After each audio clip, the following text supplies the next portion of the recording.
Boa e tumultuada, né? Depois da subida e descida, para pegar a extensão. O que eu separei para a gente conversar foi sobre um problema que surgiu quando a gente faz aquisição de imagens através de tomografia computadorizada. Então, essa aquisição de imagens traz um tipo de problema matemático que está na classificação dos problemas inversos, é um problema inverso. A gente vai falar por alto o que é aqui. Eu tentei fazer uma apresentação que tivesse algumas imagens para a gente entender o significado, né, a ideia principal, mas tem algumas teorias aí e eu vou tentar explicar isso de modo mais acessível, né? Que é algo muito específico. Então, isso é um recorte do que eu trabalhei na tese. Na tese, a gente criou um modelo matemático, geométrico, que visa ajudar a resolver esse problema que a gente vai estudar aqui, que é o problema da análise de ativação de raios gama prontos através de nêutrons, que a gente conhece como PGNAA, da sigla em inglês, para fluidos multifásicos, ou seja, fluidos que têm várias substâncias misturadas, né? Então, o processo de resolução desse problema envolve um algoritmo computacional e a resolução desse algoritmo demanda muito custo computacional, né? E também muitas ferramentas diferentes, computacionalmente falando, para resolver o problema. E aí, o nosso modelo matemático criou digamos assim, a gente criou um modo de pular várias etapas computacionais usando simplesmente o conhecimento matemático para diminuir uns problemas que existiam nessa execução. Então, com isso, a gente inclusive está em estudo ainda, né? Isso faz parte dos nossos trabalhos futuros.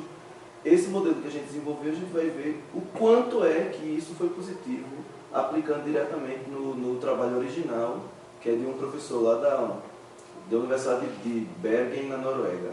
Então, a gente está em contato para ver se a colaboração realmente é o que nós esperamos. Então, ele acha que isso vai dar resultados bastante satisfatórios. Bom, mas aí o problema surgiu do seguinte modo, né?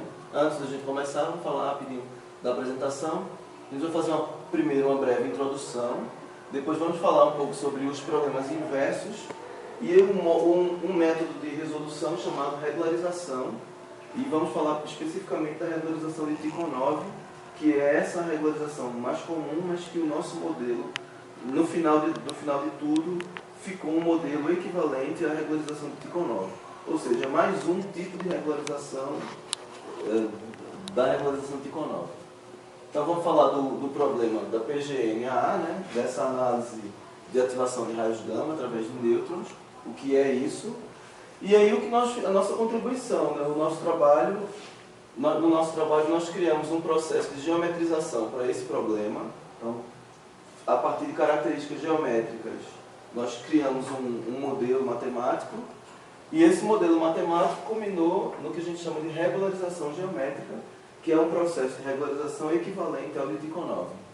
E aí a gente apresentou alguns resultados, mas isso foi um recorte da minha tese, senão eu ia ter que defender a tese de novo, como eu falei hoje. Ia ser mais slides, ia ser mais tempo, e aí também talvez não seria tão interessante. Então, mais vale falarmos um pouco da ideia principal. Ok? Se alguém quiser falar, perguntar, interromper, não precisa chegar para o final, esperar até o fim para a gente falar, tá certo? É uma conversa, né, na realidade, para a gente dizer o que tem estudado. Então, infelizmente, mesmo não tendo vindo para as outras, mas eu sei que o espírito é esse, né? Então, fique à vontade. Bom, a motivação para esse problema é a seguinte, né? Imagine que você está no aeroporto e você está lá com as suas malas e precisa passar por esse detector aí não é nem um detector de metais, mais ainda, isso aí é uma máquina de raio-x, né? Você vai lá, passa a sua mala lá dentro, e a pessoa que está aqui do lado, né, o funcionário vai lá e ele vai tentar, através dessa imagem, identificar o que está lá dentro da mala, não é? Esse processo de identificação de imagem é um processo interessante porque, na realidade, você não está tirando uma foto. Quando você tira a foto, você registra a imagem na hora. Mas quando você passa uma ou mais substâncias por uma radiação, você tem aí um sistema um pouco diferente. Então, você tem de um lado um feixe de raios que é emitido, do outro lado você vai ter uma placa que vai ter receptores, né? E vai receber essa radiação do outro lado. Então, a diferença entre a densidade e outras características da radiação que entra nas substâncias, né? nos objetos, e da que sai, vai dizer, né? Claro, isso de acordo com o banco de dados, vai possibilitar o computador de construir uma imagem com base naquelas diferenças. Então, digamos que atravessar um tecido, o raio atravessar um tecido seja mais fácil do que ele atravessar, por exemplo, um computador. Né?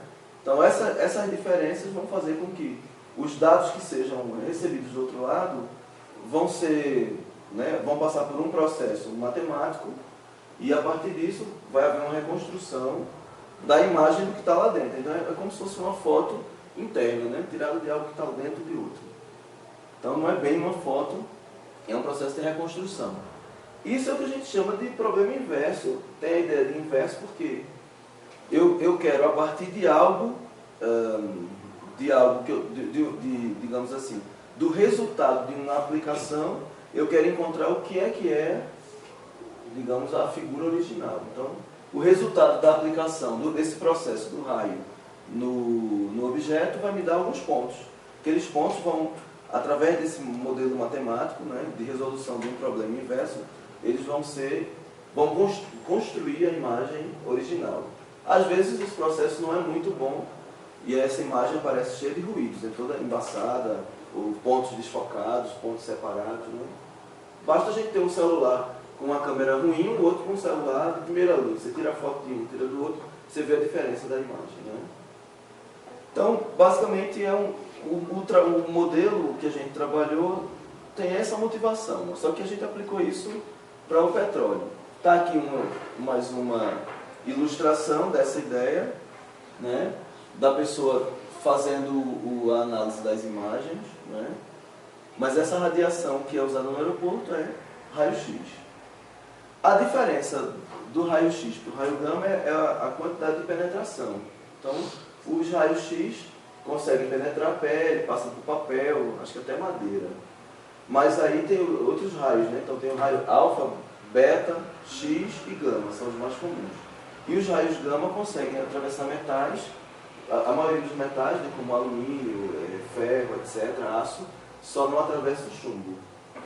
Né? Então, normalmente, quando você tem um equipamento como esse para fazer a aquisição de imagens de raios gama, o receptor que está do outro lado tem uma parede de chumbo para evitar que a radiação se dissipe, né? E ela consegue, o captador, né, dessa coisa vai estar do outro lado recebendo essa radiação e tem uma parede de chumbo para essa proteção.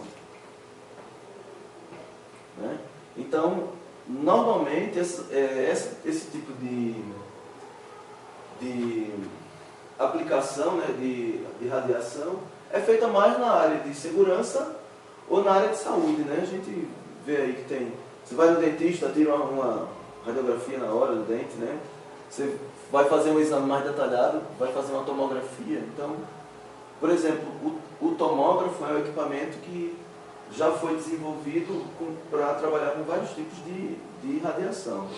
Em geral, tem os tomógrafos de raio-x, mas hoje em dia usa-se muito radiação gama também. Claro que com uma intensidade menor do que se fosse aplicar radiação gama num objeto, porque aí o cara vai virar um Hulk mesmo, né? Porque a radiação gama, uma das consequências dessa radiação é alterar o DNA das células. Eu estava lendo outro dia sobre isso. Então, essa história do Hulk não é tão mentira não, né? Claro, cara, é mais fácil a pessoa alterar e a pessoa morrer do que virar o Hulk, né? Mas realmente tem uma intensidade aí. E nesse caso aqui no tomógrafo, esse tipo de radiação, eles fazem a leitura do corpo da pessoa, eles têm um feixe um ou mais feixes de raio, né? Ele abre feito um leque assim, e ele vai cortando, né? Como se fosse cortes, né? Tem uma coisa, digamos, tem uma espessura de 0,000 não sei que milímetros. Aí passa ali, é como se estivesse fatiando a pessoa com raio, né? Só que quando ele faz isso, do outro lado aqui embaixo, tem os receptores, né? Então vão receber esses pontos e, de acordo com esse banco de dados que pré-existente, né, o computador vai reconstruindo vai pegando esses pontos e vai construindo a imagem, medindo a diferença de densidade, o quanto é que, né, o quanto de radiação passou ou não. E aí agora você vê muito por aí esse negócio de tomografia multi-slice, ou seja, multicorte, né? Então você tem aí como se fosse vários feixes ao mesmo tempo fazendo esse corte, né? E por isso que tem tomografia 3D. Eu não descobri o que é a tomografia 4D, que eu vi ali no... É uma pergunta que eu ia fazer, que os cortes têm que ser em vários sentidos, né? É. Porque senão geraria só figuras planas, né? Se fosse só assim de cima para baixo. Exatamente. Aí você tem vários sentidos, vários ângulos, e aí você constrói essa imagem, digamos... Modela um molde mesmo, né? É. Dá até pra, tem gente até que consegue imprimir órgãos, por exemplo, com impressora 3D, após fazer esse tipo de tomografia, né? Já tem aí gente fazendo esse tipo de coisa. No nosso caso, o problema é parecido com esse, só que ao invés de ser uma pessoa, é um fluido que é a mistura de óleo, água, sal e gás, basicamente. São outras coisas, mas é um fluido multifásico que é extraído de uma exploração de petróleo submarino. Então, quando se vai extrair petróleo submarino, aquele fluido que é retirado, ele tem aí várias substâncias, areia e mais um monte de coisa, não só tem o petróleo, né, o óleo bonitinho não, certo? E daí, imagina para você fazer uma análise daquelas substâncias que fazem parte do fluido. Então, para fazer essa análise, existem vários métodos, claro, inclusive químico, né, de pegar um pedaço do fluido e separar os elementos, as substâncias e tal, né? Mas esse processo tomográfico está sendo muito utilizado hoje em dia porque ele também é usado para, claro que não é um tomógrafo igual a esse, né?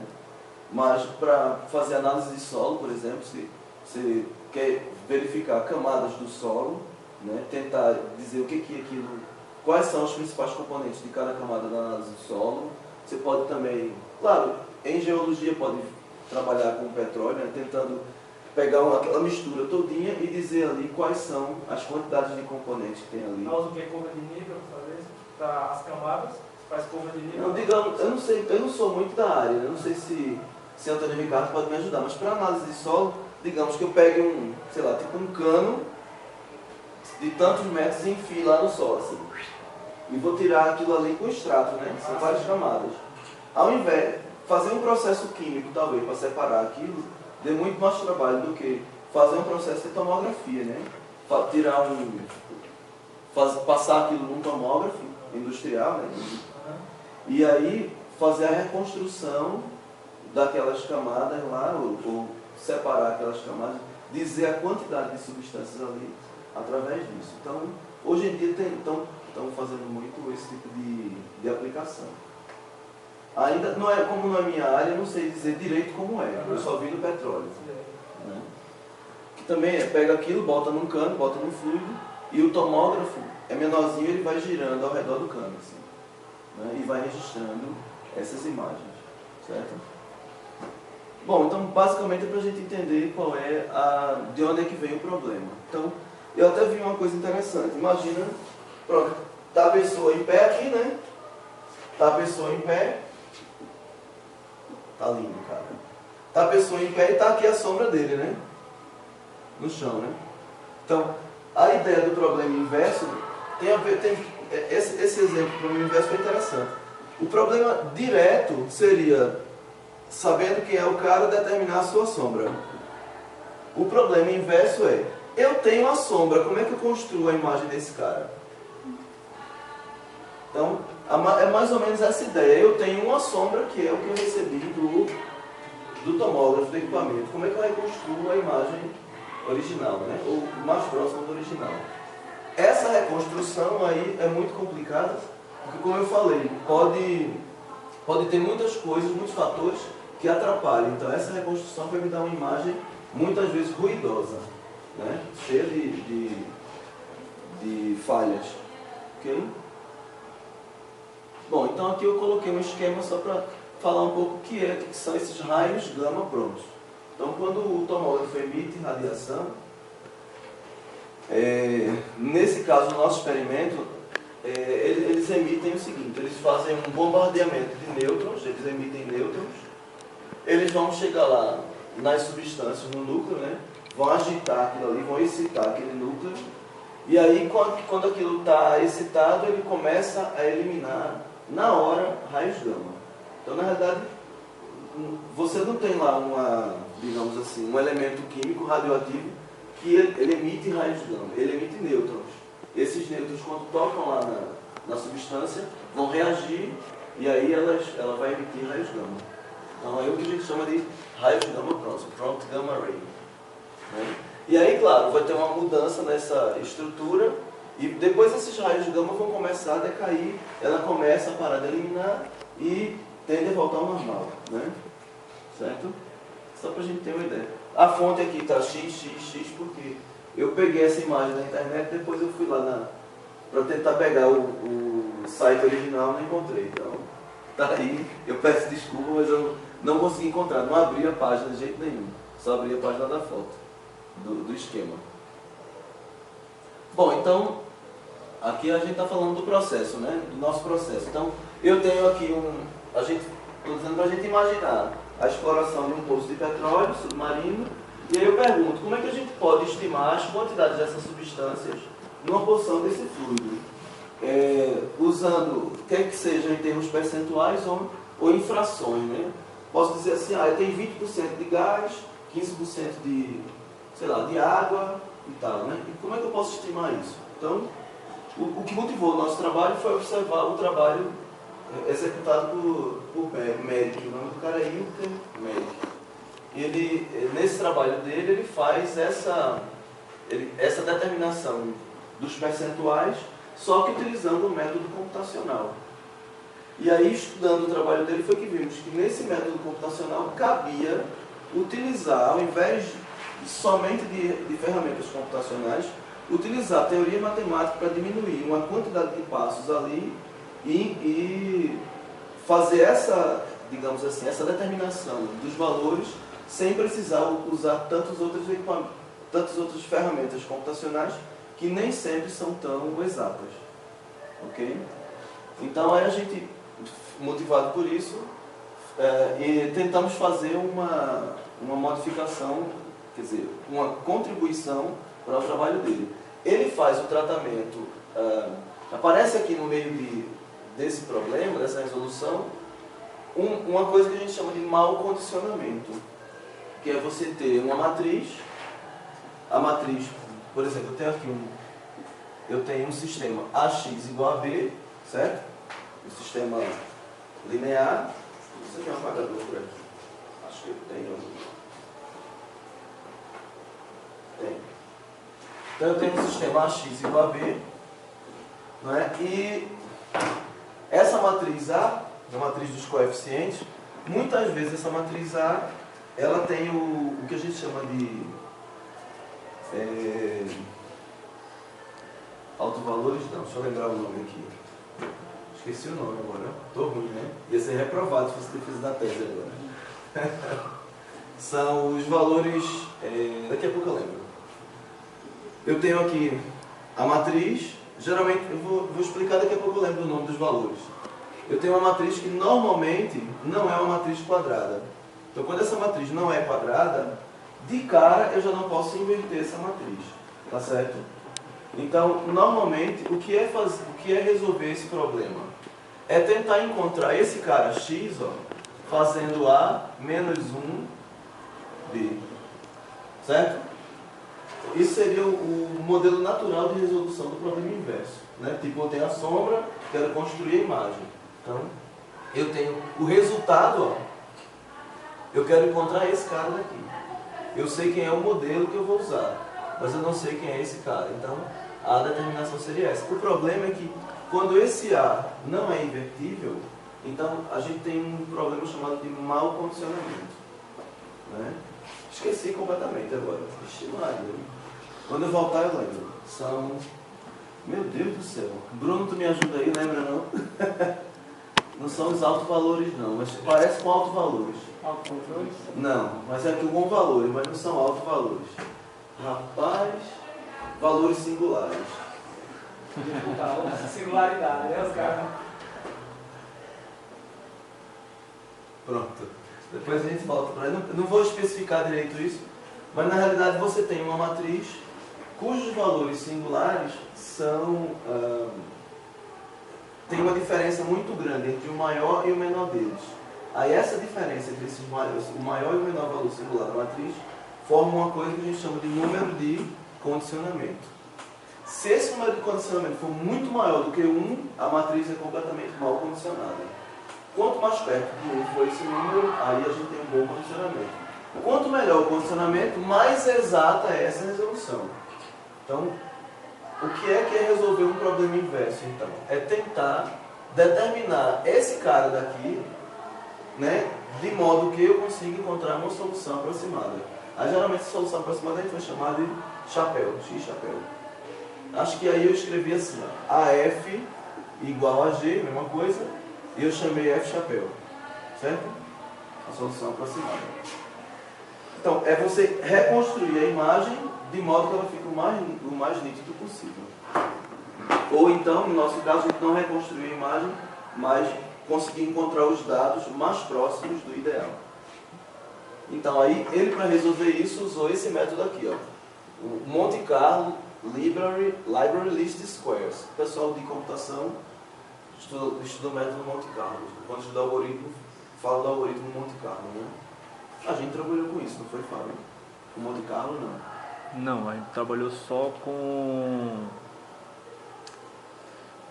otimização. Foi, não foi? Não chegou em Monte Carlo ainda, Monte Carlo ainda não. Certo. Então, ele usa esse método aqui. Então, o nosso trabalho é o seguinte, a gente propôs um modelo que ajuda a execução desse Monte Carlo. Então está aqui, ó, os objetivos do que a gente estudou, propor a interpretação geométrica desse problema, né?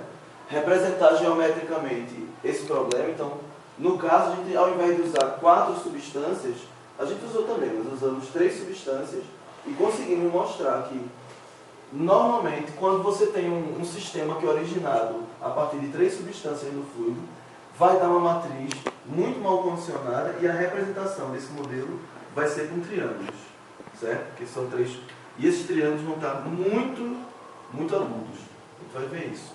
Que existe uma certa relação entre o mau condicionamento e a agudeza do triângulo. E aí no nosso modelo a gente consegue diminuir esse mau condicionamento da matriz, tornando ela mais próxima de termos a solução ideal. E aí, consequentemente, os triângulos que a gente encontra, embora sejam agudos, têm um comportamento mais bonitinho. Então a gente representou geometricamente o problema com triângulos, né? Através de uma combinação.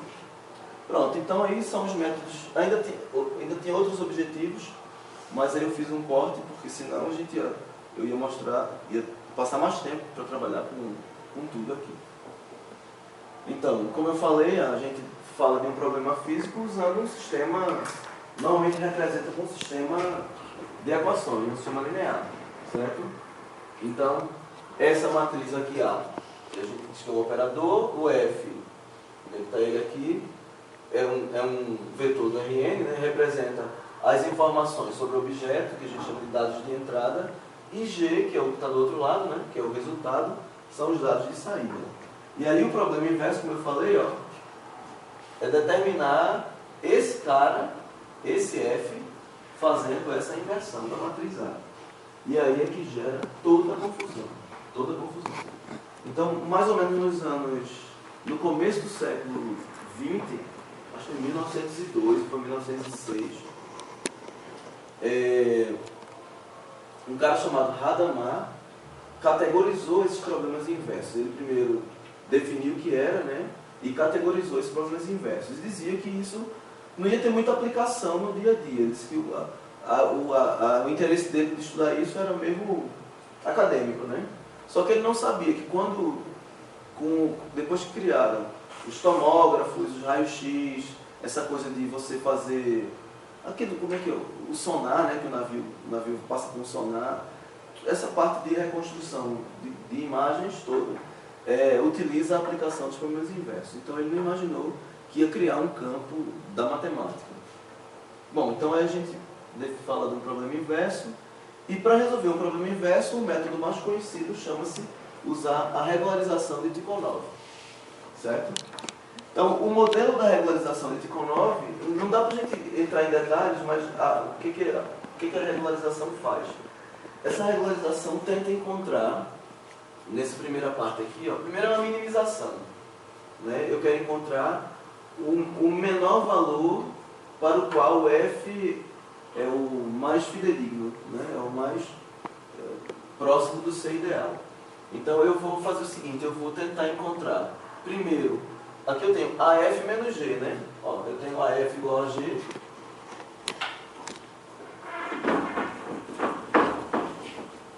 AF igual a G, né? Se eu fizer assim, AF menos G, isso é igual a zero, né? Mas isso se fosse uma solução exata, né? Quando eu fizesse isso aí, dava zero.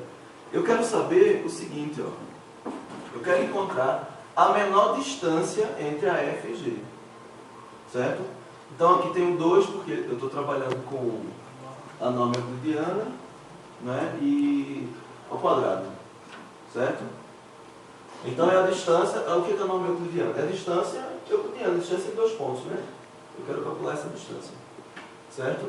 Então, esse modelo de Tikhonov tenta encontrar qual é o melhor valor, só que quando a gente tenta encontrar o mais próximo possível usando isso, do outro lado tem um outro termo aqui, que a gente chama de termo estabilizador, termo de regularização.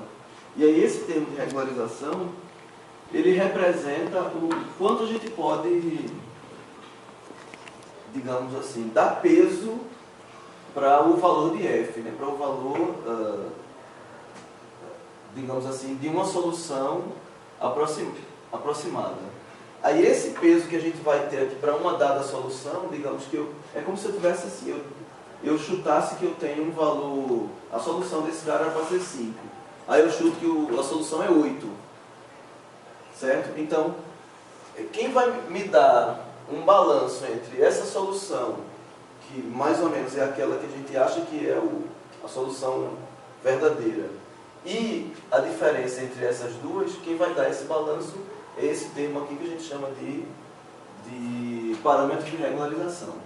Na prática é o seguinte, se eu pego esse cara e diminuo demais, esse termo aqui cresce e ele vai me dar uma solução ruidosa, toda embaçada. Ou seja, se eu pensar em valores, os valores vão ser bem diferentes dos valores originais. Se eu aumento esse L, eu vou ter uma solução menos ruidosa, uma imagem com menos ruídos, porém nem tão fidedigna quanto a imagem, quanto deveria ser. Porque a distância entre AF e G termina sendo maior. Então, quem dá o peso, que dá o balanço é aquele lambda. Ok? Então, basicamente, a ideia da regularização de Tikhonov é essa, é encontrar uma solução aproximada, encontrar um F que seja o melhor possível entre esse lado e esse lado. Que dê uma solução que, digamos, se eu reconstruir a imagem, seja uma imagem boa e que, ao mesmo tempo, seja parecida com o ideal. Né? Ela pode estar nítida, mas ser bem diferente da imagem real. E aí me dá esse balanço entre os dois tipos de imagem. Qualquer coisa fala, hein? Vocês vão embora. Aqui eu coloquei Tá ruim porque a fonte estava meio ruim também. Eu cortei no PDF. Eu coloquei aqui um resultado de um experimento usando a regularização de Tikhonov. Então, eu tenho aqui, esse cara aqui é o x exato, essa linha pretinha aqui, essa seria a minha resposta ideal, né? E aí, o que ele faz? Ele usa a regularização de Tikhonov, ele chama aqui melhor regularização. Essa vermelhinha aqui, para o melhor valor de lambda e para o melhor balanço que deu uma solução bem aproximada da real. E aí, se ele pega o lambda, deixa um lambda muito grande, aí vai dar esse cara aqui, Fica bem suave, mas aí a solução, perde um pouquinho, né? A solução está aqui e essa minha solução vem aqui, Se ele pega o valor de lambda e diminui demais, eu vou ter muito ruído, a solução fica assim, O resultado, ó, bem oscilado,